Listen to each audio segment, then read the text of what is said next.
જય શ્રી કૃષ્ણ, જય ગિરિરાજ. સ્વાગત છે તમારું મારી પુષ્ટિ મેચ સત્સંગ સેતુ ચેનલમાં.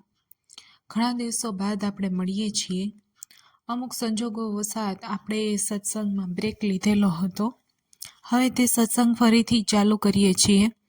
તો મારા વાલા મિત્રો, તમને બધાને નમ્ર વિનંતી છે કે વિડીયોને લાઈક શેર કરજો, ચેનલને સબસ્ક્રાઈબ કરજો, સત્સંગને આગળ વધારજો. એ આશા સહ એક શ્રીમદ વલ્ભાચાર્યજીનો પ્રસંગ છે, એની આપણે શરૂઆત કરીએ છીએ. તો પ્રસંગ છે પવિત્ર પ્રતાપી પૂર્વજો. 14મા 15મા સૌકાની આ વાત છે. દક્ષિણ ભારતમાં આંધ્ર એટલે કે તૈલંગ પ્રદેશમાં આકબીડુ નામે જિલ્લો. આ જિલ્લામાં વ્યોમસ્તંભ નામનો પર્વતમાંથી કૃષ્ણા નદી ખડખડ કરતી વહેતી જાય. આ પર્વતની તળેટીમાં અને નદીના દક્ષિણ તરફના રમણીય તટ પ્રદેશમાં કાંકરપાઢુ નામે એક સરસ મજાનું ગામ વસેલું.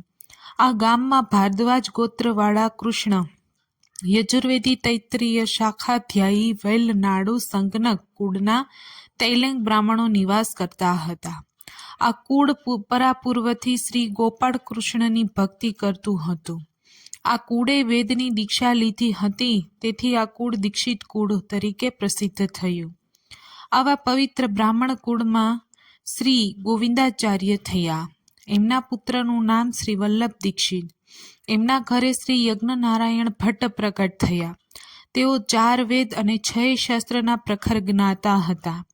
એમણે મોટી ઉંમરે દેવપુરના સુધર્મા નામે પવિત્ર બ્રાહ્મણની નર્મદા નામની કન્યા સાથે લગ્ન કર્યું હતું. પ્રતિવર્ષ બંને જણ મળીને સોમયજ્ઞ કરાવે. એક વખત વૃદ્ધાવસ્થામાં સોમયજ્ઞનું કાર્ય ચાલતું હતું. ખૂબ શ્રદ્ધા અને ભક્તિભાવપૂર્વક પૂર્ણાહુતિ સમયે તેમણે તેમના ઈષ્ટદેવ ગોપાલ કૃષ્ણનું સ્મરણ કરતા કરતા યજ્ઞવેદીમાં શ્રીફળ હોમ્યું. એ જ ક્ષણે વેદીમાંથી દિવ્ય પ્રકાશ પ્રગટાવ્યો. આવા અલૌકિક દિવ્ય પ્રકાશની વચ્ચે યજ્ઞનારાયણ ભટ્ટને પિતાંબરધારી કમલનયન શ્રી પૂર્ણ પુરુષોત્તમ ભગવાનના દર્શન થયા. ભગવાને તેમને આજ્ઞા કરી, ભટ્ટજી, તમારી ભક્તિથી હું ખૂબ પ્રસન્ન થયેલો છું. તમે કંઈક વરદાન માગો. પરંતુ શ્રી ભટ્ટજીએ કંઈ ન માગ્યું. ત્યારે આપશ્રીએ ફરીથી આજ્ઞા કરી. ભટ્ટજીએ હાથ જોડી વિનંતી કરી. પ્રતાપી પૂર્વજો યજ્ઞ નારાયણ ભટ્ટ અને નર્મદાજી સોમયજ્ઞમાં પૂર્ણાહુતિ આપ્યા. અગ્નિકુંડમાંથી જ્વાલાઓનું મદન મોહનજીનું સ્વરૂપ પ્રકાશિત થાય અને તેણે આજ્ઞા કરી, હે દીનદયાળુ, કૃપા સિંધુ, મને કોઈ જ કામના નથી. હું તો સદાય આપની ભક્તિ માગું છું. ત્યારે ભગવાને આજ્ઞા કરી, ભટ્ટજી, સ્વધર્મનું રક્ષણ કરવા માટે જ્યારે તમારા વંશમાં 100 સોમયજ્ઞ પૂરા થશે ત્યારે હું સ્વયં વૈશ્વાનર સ્વરૂપે પ્રકટ થઈશ. આમ આજ્ઞા કરી આપશ્રી યજ્ઞવેદીમાં તિરોધાન થઈ ગયા અને એ જ ક્ષણે તે વેદીમાંથી શ્રી મદન મોહનજીનું સુંદર સ્વરૂપ બહાર પધાર્યું. શ્રી યજ્ઞનારાયણ ભટ્ટે પોતાના સમગ્ર જીવન દરમિયાન 32 સોમયજ્ઞ કર્યા. તેઓનું સાક્ષાત વેદ મૂર્તિ હતા. એક સમયે કોઈ તેજોદ્વેષી પંડિતને પોતાની નિંદા કરતો અટકાવવા એમણે ભેંસને છડી મારીને વેદના પાઠ ભણતી કરતી હતી. એમણે પુત્ર ગંગાધર ભટ્ટ થયા. એમણે 28 સોમયજ્ઞ કર્યા. ગંગાધર ભટ્ટે પણ લોકચર્ચા ટાળવા એક સમયે પોતાની કેશ જટા ખોલી એમાંથી ગંગાજીની ધારા વહાવી હતી. તેમના પુત્ર ગણપતિ ભટ્ટે 30 સોમયજ્ઞ કર્યા. એમણે એક સમયે પોતાના સામર્થ્યથી એક યોજનાના વિસ્તારમાં 1.25 પ્રહાર એટલે લગભગ 4 કલાક સુધી યજ્ઞ એક હુંડ સોના મહોરની વર્ષા કરી હતી. એમના પુત્ર વલ્લભ ભટ્ટે 5 સોમયજ્ઞ કર્યા. તેઓએ પણ પોતાના સામર્થ્ય વડે એક સમયે લોકનિંદાને ટાળવા 12 કોસના વિસ્તારમાં મધ્યરાત્રિના સમયે ભર બપોરે સૂર્ય પ્રજ્વલિત કર્યો હતો. એમના પુત્ર લક્ષ્મણ ભટ્ટ થયા. તેમણે બાકીના 5 સોમયજ્ઞ પૂરા કર્યા એટલે આકાશવાણી થઈ અને એમના ઘરે પૂર્ણ પુરુષોત્તમ પ્રભુનું પુત્ર રૂપે પ્રાકટ્ય થવાની વધાઈ આપી. સમયાંતરે લક્ષ્મણ ભટ્ટને ત્યાં પ્રથમ પુત્રની પ્રાપ્તિ થઈ. એમનું નામ રામકૃષ્ણ કોઈ પુસ્તકમાં કેશવ પૂરી પાડવામાં આવ્યું છે.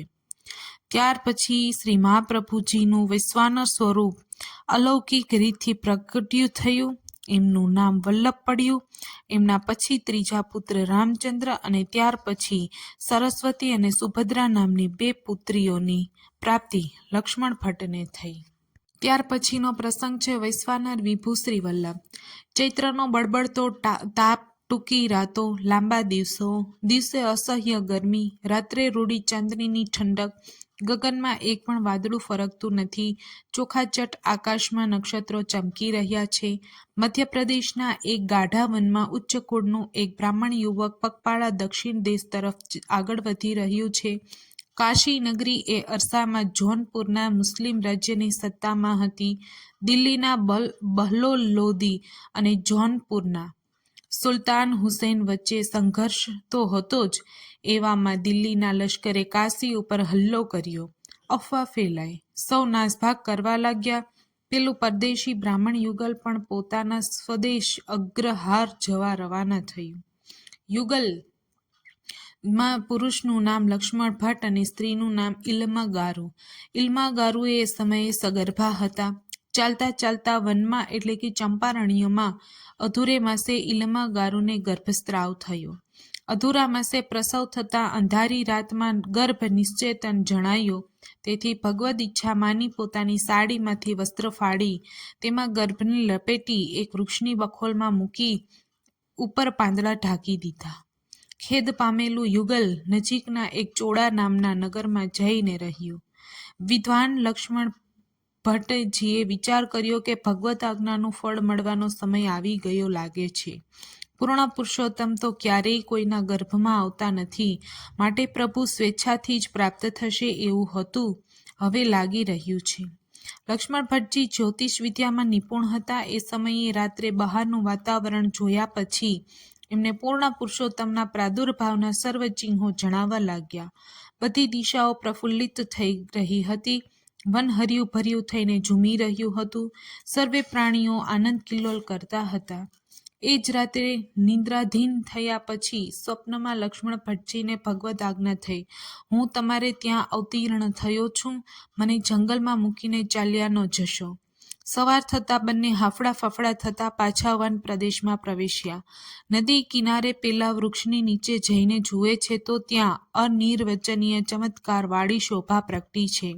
12 હાથના વિસ્તારમાં અગ્નિની જ્વાળાઓનો કુંડ હતો. તેની મધ્યમાં નદીની વાલુકાનો 4 હાથ જેટલો ગોળ ચોતરો બનેલો છે. આ ચોતરા ઉપર કોટી કંદર્પ લાવણ્યયુક્ત એક બાળક પોતાના ચરણનો અંગૂઠો ચૂસી રહ્યું છે. બ્રહ્મા આદિ દેવતાઓ અંતરિક્ષમાં ઊભા તે બાળકની સ્તુતિ કરતા હતા અને દુંદુભી વગાડી પુષ્પવૃષ્ટિ કરતા હતા.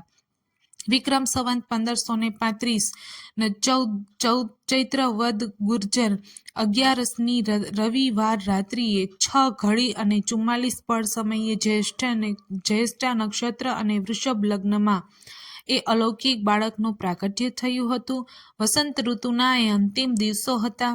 લક્ષ્મણ ભટ્ટજી અને ઇલમા ગારુએ બાળકની ઉપર શેષનાગને પોતાની સહસ્ત્રફણાથી છાયા કરતા જોયા. મંદ વર્ષના ફોરા વરસી રહ્યા હતા. સિંહ ગર્જના કરી વન ભેદી રહ્યા હતા. એ જ સમયે ગિરિરાજજીની ગંદરામાંથી શ્રી ગોવર્ધનનાથજી શ્રીનાથજીનું પ્રાગટ્ય થયું. ઇલમા ગારુને આ પ્રકારની દૂરથી જોવામાં આવતા તેમના સ્તનોમાંથી દૂધની ધારા છૂટવા લાગતા સર્વ દેવતાઓ અંતર ધ્યાન થઈ ગયા અને અગ્નિએ માતાને માર્ગ આપ્યો. ઇલમા ગારુએ દોડીને પુત્રને પોતાના ખોળામાં લઈ લીધા અને છાતી સરસા ચાપી સ્તનપાન કરાવવા લાગ્યા. એ બાળક તે જ વૈશ્વાનર વિભુ શ્રી વલ્લભ એટલે કે શ્રી મહાપ્રભુજી. પૂર્ણ બ્રહ્મ શ્રી લક્ષ્મણ સુદ શ્રી મહાપ્રભુજી પૂર્ણ બ્રહ્મ સ્વરૂપનું સુધાનું સ્વરૂપ છે. શ્રી વલ્લભાધીશ કી જય. આજનો સત્સંગ અહીં પૂરો થાય છે. આવતીકાલે ફરી બીજા પ્રસંગ સાથે મળીશું. પછીનો પ્રસંગ છે પુત્રના લક્ષણ પારણામાંથી. એ પ્રસંગ સાથે મળીશું. તો મારા વાલા મિત્રો કાલે વહેલા આવી જજો. જય શ્રી કૃષ્ણ, જય શ્રી વલ્લભ. ફરી એક વખત વિડીયોને લાઈક શેર કરી